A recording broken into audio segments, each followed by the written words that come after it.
नमस्कार अंचल आंचल देख रहे हैं आप। मैं हूं आपके साथ राजश्री हवाई। तो चले बात कर लेते हैं बड़ी खबर की जो रायपुर से मिल रही है। डीजीपी आईजी कॉन्फ्रेंस का आज दूसरा दिन। पहले दिन की कॉन्फ्रेंस की शुरुआत गृह मंत्री अमित शाह ने की। आज प्रधानमंत्री नरेंद्र मोदी इसमें शामिल होने वाले हैं और विकसित भारत सुरक्षित भारत पर रणनीति बनेगी। देश भर के डीजीपी से चर्चा कर रणनीति बनाई जाएगी। प्रधानमंत्री और केंद्रीय गृह मंत्री करेंगे देश की सुरक्षा की समीक्षा।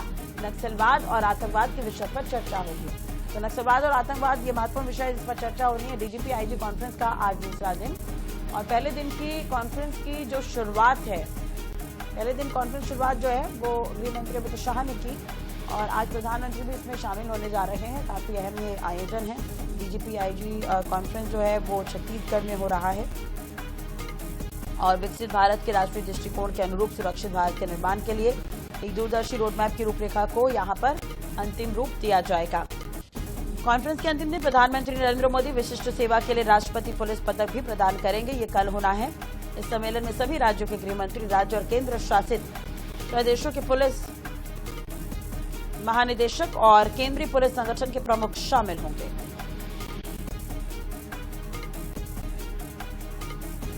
तो नए और अभिनव विचारों को सामने लाने के लिए राज्यों तथा केंद्र शासित प्रदेशों के गृह विभाग के प्रमुख, डीआईजी तथा एसपी स्तर के कुछ चुनिंदा पुलिस अधिकारी भी इस साल हिस्सा ले रहे हैं।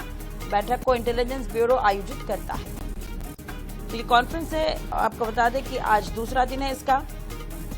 ये बैठक काफी निर्णायक में मानी जा रही है। देश की सुरक्षा के लिहाज से विकसित भारत सुरक्षित भारत को लेकर रणनीति बनेगी। पड़ोसी राज्यों के सुरक्षा अधिकारी अपने अनुभव को साझा करेंगे और रणनीति को अंतिम रूप दिया जाएगा। छत्तीसगढ़ को चुना गया है इसलिए क्योंकि माओवादी हिंसा के खिलाफ ये बैठक यहां पर निर्णायक हो सकती है, इसलिए छत्तीसगढ़ को इस बार चुना गया है बैठक के लिए। 60वां ये कॉन्फ्रेंस जिसमें तमाम जो दिग्गज हैं वो पहुंचे हुए हैं।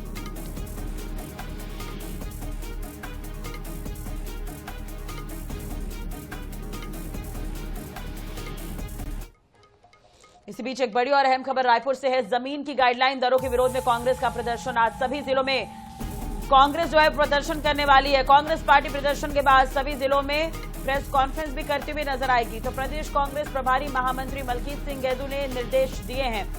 तो ये बड़ी और अहम खबर हम आपको बता रहे हैं। कांग्रेस का एक बार फिर से प्रदर्शन देखने को मिलेगा। जमीन की गाइडलाइन दरों के विरोध में कांग्रेस का ये प्रदर्शन, जो नई जमीन को लेकर जो नई गाइडलाइन आई है उसे लेकर कांग्रेस प्रदर्शन करने जा रही है। तो प्रदेश के प्रदर्शन के बाद सभी जिलों में प्रेस कॉन्फ्रेंस भी होनी है। तो ये बड़ी और अहम खबर हम आपको बता रहे हैं। जमीन की गाइडलाइन दरों के विरोध में कांग्रेस का प्रदर्शन। रायपुर से इस वक्त की बड़ी खबर। आज सभी जिलों में प्रदर्शन करेगी कांग्रेस पार्टी। प्रदर्शन के बाद सभी जिलों में प्रेस कॉन्फ्रेंस भी होनी है। तो प्रदेश कांग्रेस प्रभारी महामंत्री मलकीत सिंह गैदू ने इसे लेकर निर्देश दे दिए हैं। ये बड़ी और अहम खबर।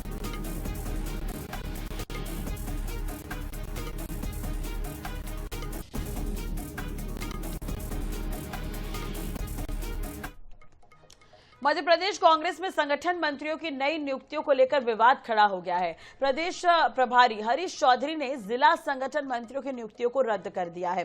साथ ही नाराजगी भी जाहिर करते हुए अपने पत्र में कहा कि भविष्य में बिना अनुमति के लिए कोई निर्णय नहीं लिया जाए। 25 नवंबर को संगठन महामंत्री संजय कामने ने पत्र जारी करते हुए 5 जिलों में संगठन मंत्रियों की नियुक्ति की थी। पूरा मामला आपको इस रिपोर्ट के जरिए बताते हैं।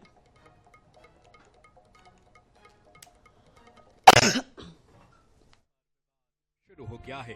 इस बार आपत्ति प्रदेश प्रभारी हरीश चौधरी ने ली है और निशाने पर पीसीसी चीफ जीतू पटवारी है। पटवारी के निर्देश पर संगठन महामंत्री संजय कामले ने 25 सितंबर को एक सूची जारी की थी जिसमें 5 जिलों में संगठन महामंत्री नियुक्त किए गए। 2 दिन बाद ही प्रभारी ने नियुक्तियों को रद्द कर दिया। साथ ही हिदायत दी कि उनकी बिना अनुमति के नियुक्तियां न की जाएं। अब नेता प्रतिपक्ष भी उनका समर्थन कर रहे हैं।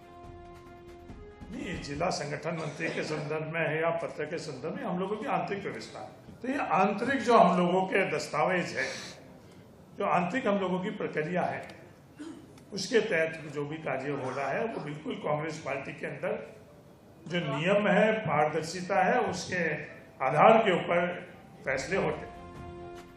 25 नवंबर को प्रदेश कांग्रेस कमेटी ने उमरिया, जबलपुर शहर, राजगढ़, धार और उज्जैन शहर के संगठन मंत्रियों की नियुक्ति की थी।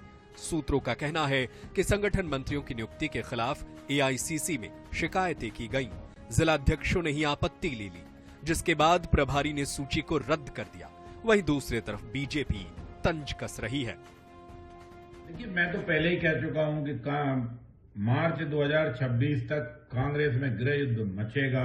गृह युद्ध की शुरुआत है। अभी जीतू पटवारी जी जिसको चाह रहे थे जिलाध्यक्ष बना रहे थे, प्रदेश के मंत्री प्रदेश में घूमने का इच्छा रखता था, उठा के जिलाध्यक्ष बना दिया। अब कांग्रेस जीतू पटवारी जी जहां जहां संगठन मंत्री बना दिया, इसलिए फट से कांग्रेस के जो प्रभारी हैं उनने उठाकर सब हटा दिए। कांग्रेस की अंतरकलह पचमढ़ी प्रशिक्षण का पहला परिणाम सामने आ गया है। आने वाले दिनों में और भी कई परिणाम सामने आएंगे। मैं फिर कहना चाहता हूं, जीतू पटवारी जी सतर्क रहो, सावधान रहो। एक तरफ कांग्रेस में राहुल गांधी की फॉर्मूले पर संगठन सृजन अभियान के तहत जिलाध्यक्ष बनाए गए हैं। जिलाध्यक्षों को पावरफुल बनाने की कवायद है, लेकिन जिलों में संगठन मंत्री की नियुक्ति जिलाध्यक्षों को पसंद नहीं आ रही। तर्क दिया जा रहा है कि बीजेपी की तर्ज पर जिलों में संगठन मंत्री नियुक्त किए गए तो 2 पावर सेंटर बन जाएंगे। INS 24/7 के लिए भोपाल से अंकुश मौर्य की रिपोर्ट। तो मध्य प्रदेश कांग्रेस में जिला प्रभारियों की नियुक्तियों पर बवाल मचा हुआ है। इतना बवाल, पीसीसी अध्यक्ष और पीसीसी प्रभारी इसमें आमने सामने आ गए हैं। अब इतना ही नहीं, बवाल इस कदर मचा हुआ है कि पीसीसी चीफ ने जिन लोगों को जिला प्रभारी बनाया उनकी नियुक्तियां पीसीसी प्रभारी ने रद्द कर दी है। अब ये नियुक्तियां एआईसीसी यानी कि आला कमान को मंजूरी के बाद दी जाएगी। दरअसल मध्य प्रदेश कांग्रेस के प्रभारी हरीश चौधरी ने नाराजगी जताते हुए सभी जिला प्रभारियों की नियुक्तियां रद्द कर दी है। ये नियुक्तियां पीसीसी चीफ जीतू पटवारी ने की थी। ये नियुक्तियां कांग्रेस में नई हलचल का कारण बनी थी। इससे जिलों में 2 पावर सेंटर जैसी स्थिति बन गई थी। अब जानकारी के मुताबिक नए जिला प्रभारियों की गतिविधियों से जिला अध्यक्ष परेशान हो रहे थे। जिला अध्यक्षों ने अपनी शिकायत दिल्ली तक भी पहुंचाई कि नए प्रभारी उनके काम में हस्तक्षेप कर रहे हैं। इससे संगठन की कार्यप्रणाली में रुकावट आ रही थी। इसके बाद एआईसीसी प्रभारी हरीश चौधरी ने तुरंत हस्तक्षेप किया। उन्होंने आदेश जारी किया कि बिना अनुमति वाली नियुक्तियां तुरंत रद्द कर दी जाएं। ऐसी खबरें आई कि 27 नवंबर को भोपाल में एआईसीसी प्रभारी हरीश चौधरी ने कांग्रेस के वरिष्ठ नेताओं के साथ बैठक की। बैठक में चौधरी ने सभी को कड़ी फटकार लगाई। उन्होंने कहा कि कांग्रेस के सभी कार्यकर्ताओं को एकजुट होकर काम करने को कहा। प्रदेश कांग्रेस की गतिविधियों से नाराज थे, यही कारण था कि वो युवा कांग्रेस के प्रदर्शन में भी नहीं पहुंचे।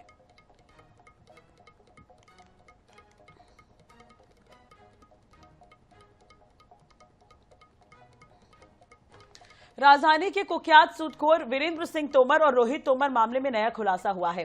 तोमर भाइयों के हनी ट्रैप गैंग भी ऑपरेट करने की जानकारी सामने आई है। ये शातिर पहले बड़े कारोबारियों की रेकी करवाते, फिर इस गैंग के सदस्य कारोबारियों से दोस्ती करते थे, इन्हें नशे की लत लगवाते और फिर हनी ट्रैप में फंसाते थे। ये रिपोर्ट आपको दिखाते हैं।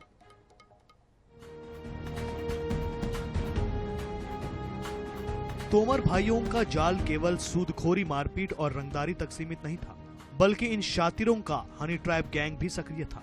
इनके खिलाफ अब तक सूदखोरी, मारपीट, जान से मारने की धमकी जैसी शिकायतें और मामले सामने आए थे। हनी ट्रैप गैंग का खुलासा रायपुर के एक पीड़ित सराफा कारोबारी ने किया है।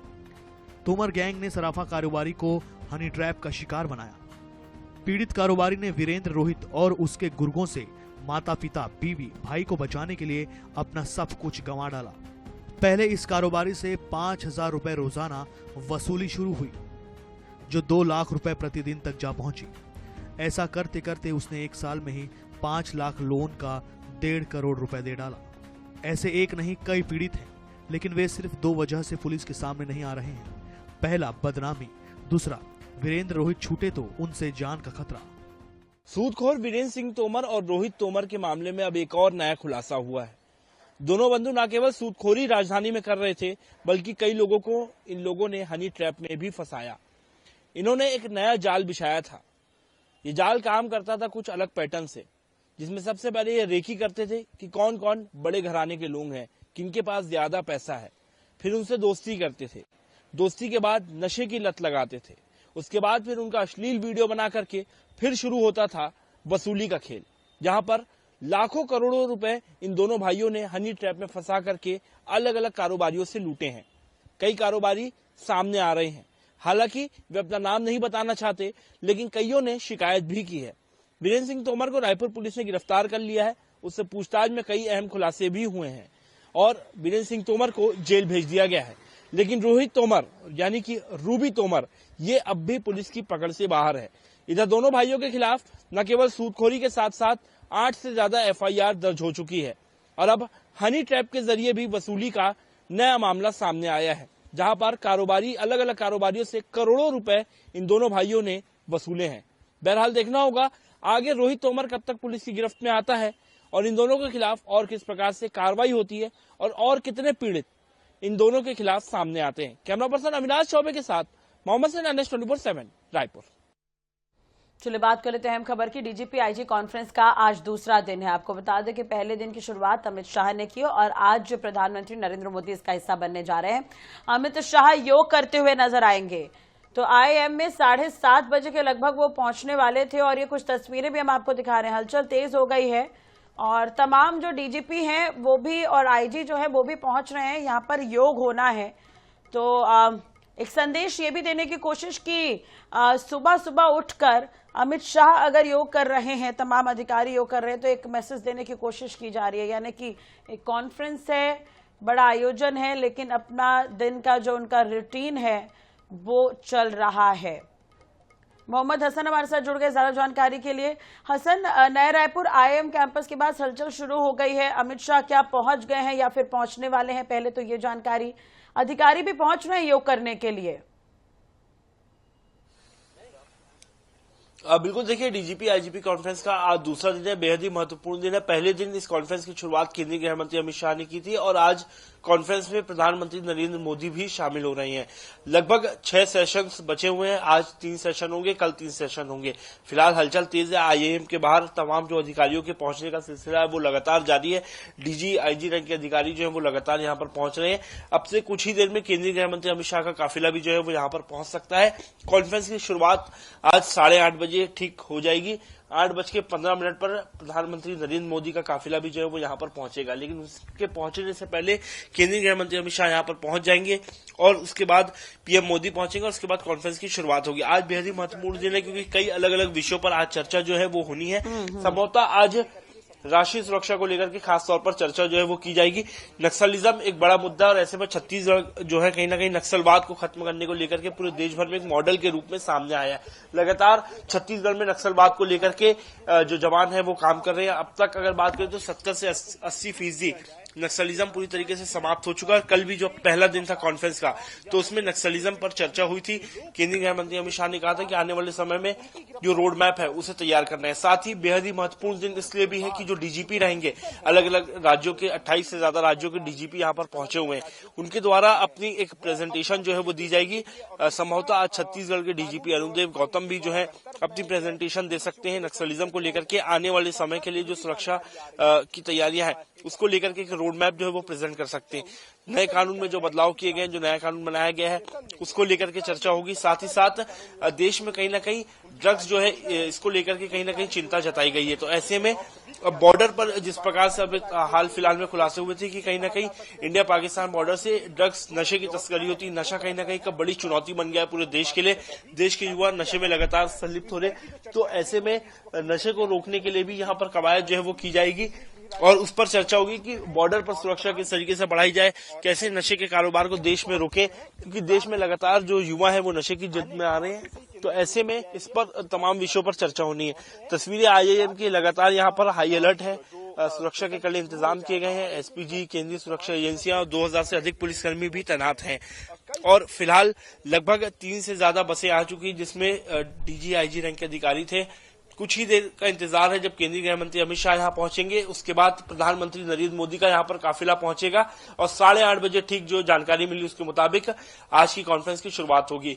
अलग अलग प्रेजेंटेशंस होंगी। कई महत्वपूर्ण मुद्दे जो है वो रखे गए इस कॉन्फ्रेंस में।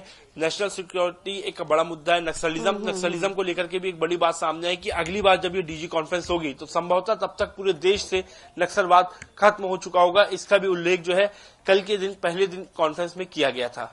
बिल्कुल हसन, एक बार फिर से मैं आपसे मोदी के मूवमेंट को लेकर जानकारी चाहूंगी। प्रधानमंत्री नरेंद्र मोदी का क्या कुछ शेड्यूल आज रहने वाला है? देखिए, पीएम मोदी के शेड्यूल की बात करें तो पीएम मोदी के रहने के लिए कड़ी सुरक्षा के इंतजाम किए गए। नवा रायपुर स्थित M1 में उनका जो आवास है वो बनाया गया, मिनी पीएमओ वहां से बनाया गया, क्योंकि लगभग 3 दिनों तक पीएम मोदी जो है वो रायपुर में रहने वाले हैं और ये पहला मौका है जब इतने लंबे समय के लिए पीएम मोदी यहाँ रह रहे हैं। इसको देखते हुए सुरक्षा के कड़े इंतजाम है। और आज के उनके दौरे की बात करें तो आज उनका दिन जो है वो शुरू हो चुका है और लगभग 8:15 पर वो अपना जो M1 उनका जो बंगला है जहां पर वो रुके हुए हैं वहां से वे रवाना होंगे नवा रायपुर के IIM के लिए। यहां पर पहुंचेंगे, अधिकारी उनका स्वागत करेंगे, उनसे मुलाकात होगी और शिष्टाचार के तौर पर केंद्रीय गृह मंत्री अमित शाह भी उनका स्वागत करेंगे। इसके ठीक बाद कॉन्फ्रेंस की शुरुआत होगी। दिन भर कॉन्फ्रेंस का सिलसिला चलेगा। सिलसिलेवार एक के बाद एक जो सेशन है वो रखे गए हैं, अलग अलग विषयों पर चर्चा होनी है, प्रेजेंटेशन है, फिर इसके बाद जिन मुद्दों पर चिंतन करना है, मंथन करना है, वो विषय रखे जाएंगे। डीजीपी से वे खुद चर्चा करेंगे कि किन किन तरीके की परेशानियां भी जो है वो पुलिसिंग में सामने आती है, अलग अलग मुद्दे। इन तमाम मुद्दों के बाद दोपहर का लंच होगा। चर्चा होनी काफी अहम है ये, और अमित शाह पहुंचेंगे, उस पर नजर बनाए रखेगा। हसन, आपसे जानकारी लेते रहेंगे। बहुत बहुत शुक्रिया जानकारी और बातचीत के लिए आपका।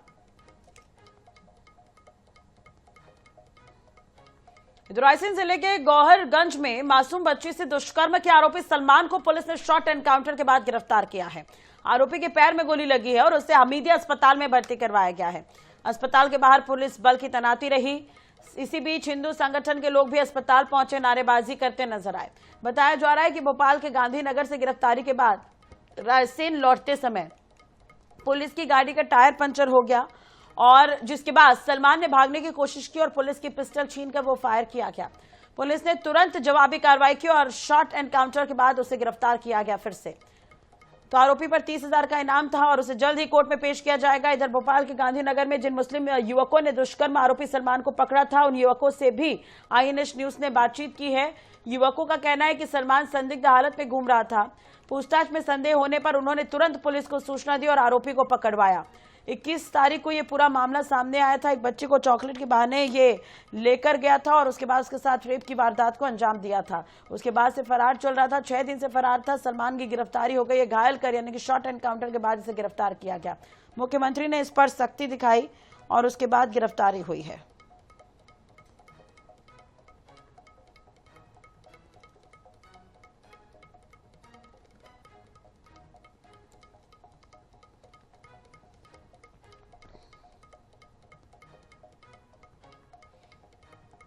तो ये कल की तस्वीरें हम आपको दिखा रहे, जब हमीदिया अस्पताल में सलमान को लाया गया था। उसके बाद यहां पर भारी संख्या में संगठन के लोग पहुंचे हुए थे और नारेबाजी करते हुए नजर आए थे। सुरक्षा बलों की तैनाती भी यहां पर की गई थी, तो बड़ी संख्या में पुलिस बल की तैनाती थी। 2 तस्वीरें आप देख रहे टीवी स्क्रीन पर। गांधीनगर से सलमान आरोपी को गिरफ्तार किया गया है।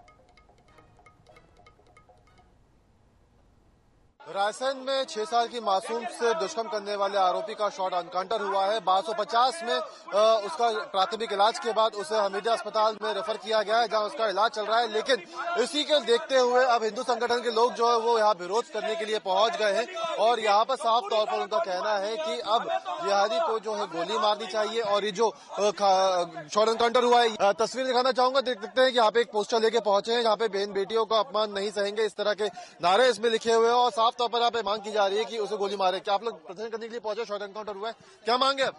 देखिए, शॉर्ट एनकाउंटर जो है वो खानपूर्ति कहीं ना कहीं, जब वो 6-7 दिनों से पुलिस की गिरफ्त में नहीं था तो कहीं ना कहीं भागने की कोशिश कर रहा था, तो उसको गोली क्यों नहीं मारी गई?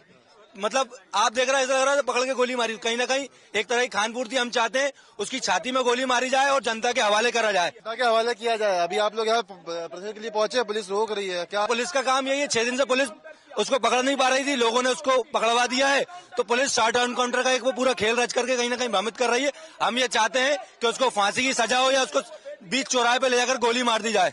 ठीक है, साफ तौर पर बीच चौराहे पे गोली मार दी जाए। मैं तस्वीर दिखाना चाहूंगा, देख सकते हैं पोस्टर, इसमें किस तरीके का नारा लगा हुआ है यहाँ पे। और जो हिंदू संगठन के लोग हैं वो यहाँ पर पहुंचे और लगातार यही मांग है, क्योंकि देखा जा रहा था जब आरोपी गिरफ्तार नहीं हुआ था उस समय भी ये मांग की जा रही थी कि आरोपी को जल्द से जल्द गिरफ्तार किया जाए। आरोपी गिरफ्तार हो गया। देखिए, आरोपी के गिरफ्तारी की मांग करी थी, साथ ही हमने इनकाउंटर की भी मांग करी थी। जब रात में ये पकड़ाया तभी हमने कहा था कि इनकाउंटर होना चाहिए। हमें तो मालूम था कि शॉर्ट इनकाउंटर करके प्रशासन अपनी इतिश्री कर लेगा, फॉर्मेलिटी पूरी कर लेगा कि हमने साहब वो भाग रहा था, इनकाउंटर करना था, पूरा इनकाउंटर करते। लेकिन योगी जी से सीखना चाहिए यहाँ की पुलिस को, और उत्तर प्रदेश की पुलिस से यहाँ की पुलिस को सीखना चाहिए। इस प्रकार का ये संतोषजनक काम नहीं है। इसको जो है तत्काल जो है इनकाउंटर करना चाहिए, और इनकाउंटर नहीं कर सकते तो जनता को सौंप दो, हम उसको खुद अपनी सजा दे देंगे। कहना है यहाँ पे हिंदू संगठनों का, जनता को सौंप दो, आपसे देख लेंगे। शॉर्ट एनकाउंटर को खाना पूर्ति संगठन के लोग बता रहे हैं, लेकिन साफ तौर पर कहा जा सकता है कि जिस तरीके से एनकाउंटर किया गया उसके बाद अब इलाज चल रहा है, और जिस तरीके से उसकी गिरफ्तारी नहीं हो पाई लगातार, उस समय भी उसके फांसी देने की मांग जो है लगातार संगठन के लोग कह रहे थे। लॉ एंड ऑर्डर की स्थिति बिगड़ रही थी, लेकिन अब जब उसकी गिरफ्तारी हो चुकी है उसके बाद फिर से लॉ एंड ऑर्डर की स्थिति यहाँ पे बिगड़ती हुई नजर आ रही कि जो सुरक्षा व्यवस्था है वो यहाँ पर पुख्ता है। भोपाल से INS 24 न्यूज के लिए कैमरामैन हरि के साथ गौरव गुप्ता। तो हमीदिया अस्पताल में आरोपी सलमान भर्ती है और लोगों की नाराजगी साफ तौर पर देखने को मिली। कल ये बातचीत गौरव ने की थी, और जब आरोपी को हॉस्पिटल लाया गया था उस वक्त हिंदू संगठन के लोग मौजूद थे, और जिन लोगों ने सलमान को पकड़ने में मदद करवाई वो लोग भी वहां पर मौजूद थे। तो रेप के आरोपी सलमान का ये शॉर्ट एनकाउंटर, और उसके बाद उसे हमीदिया अस्पताल में भर्ती करवाया गया है। चलो इसी के साथ ही फिलहाल इस बुलेटिन में इतना ही। खबरों के लिए बने रहिए हमारे साथ।